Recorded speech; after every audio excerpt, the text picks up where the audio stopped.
حضرت امام مالک رحمۃ اللہ تعالی علیہ فرماتی ہے کہ ملک شام سے ایک شخص شکایت لے کر حضرت عمر ابن خطاب رضی اللہ تعالی عنہ کی خدمت میں حاضر ہوا اور عرض کیا، امیر المومنین، میں نے اپنی بیوی کو اپنی آنکھوں سے غیر مرد کے ساتھ زنا کرتے دیکھا ہے۔ میں نے اپنی بیوی کو اپنی آنکھوں سے غیر مرد کے ساتھ گناہ کرتے دیکھا ہے۔ حضرت، میں بڑا پریشان ہوں اور بڑا شرمسار ہوں کہ میں ایک زانی کا شوہر ہوں، میں ایک زانی کا سرتاج ہوں۔ حضرت، میں عبادت بھی پابندی سے کرتا ہوں، نماز بھی باقاعدگی سے ادا کرتا ہوں، اپنی نظروں کی بھی حفاظت کرتا ہوں اور ہر قسم کے گناہوں سے خود کو بچاتا ہوں اور اپنی بیوی سے بے پناہ محبت کرتا ہوں، بے پناہ پیار کرتا ہوں، لیکن میری بیوی نے میرے پیار کا صلہ بے وفائی سے دیا اور اس نے کسی غیر مرد کے ساتھ زنا کیا ہے اور میں نے خود اپنی آنکھوں سے اس کو دیکھا ہے۔ حضرت، جب قیامت کا دن ہوگا، نفسا نفسی کا عالم ہوگا اور میرے لیے جنت کا فیصلہ ہوگا اور میری بیوی کے لیے جہنم کا فیصلہ ہوگا،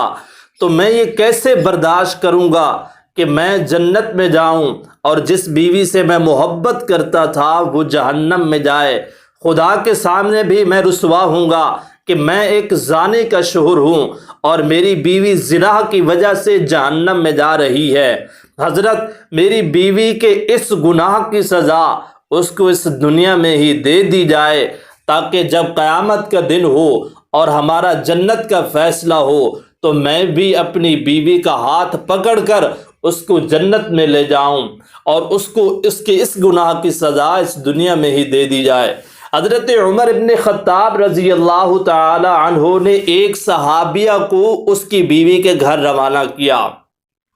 اور فرمایا کہ جاؤ تحقیق کر کے آؤ کہ واقعی اس نے زنا کیا ہے یا اس کے شوہر نے اس پہ الزام لگایا ہے۔ وہ صحابیہ اس عورت کے گھر گئی۔ جب اس کے گھر پہنچی تو عورتوں کی ایک کچہری لگی ہوئی تھی،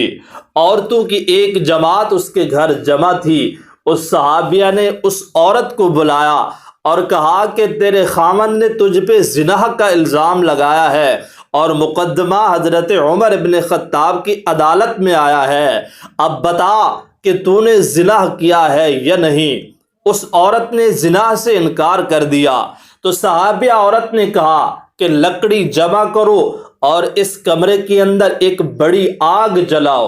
جب اس کے حکم پر لکڑی جمع ہوئی اور آگ جلائی گئی، جب آگ جلنے لگی اور اس کے شعلے ابھرنے لگے تو صحابیہ نے کہا کہ اس پر ہاتھ رکھو، تو وہ عورت کہنے لگی کہ میں اس کی تپش برداشت نہیں کر سکوں گی، میں اس کی تکلیف اور شدت کو برداشت نہیں کر سکوں گی۔ تو وہ صحابیہ کہنے لگی یہ تو دنیا کی آگ ہے،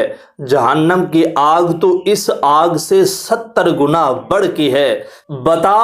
قیامت کے دن جہنم کی آگ کی سختی کو کیسے برداشت کرے گی؟ وقت ہے اپنے اس گناہ کا اقرار کر لے اور اس کی سزا اس دنیا میں ہی حاصل کر لے، تیرا گناہ تیری بخشش کا سبب بن جائے گا، قیامت کے بڑے دن کی شرمساری سے بچ جائے گی، جنت مل جائے گی۔ اس عورت نے زنا کا اقرار کر لیا تو صحابیہ نے اس عورت کو حضرت عمر کی عدالت میں پیش کیا۔ جب حضرت عمر رضی اللہ تعالی عنہ کی عدالت میں اس عورت کو پیش کیا گیا تو حضرت عمر نے شادی شدہ زانی کی حد اس پر جاری کی اور اس کو رجم کرنے کا حکم دیا۔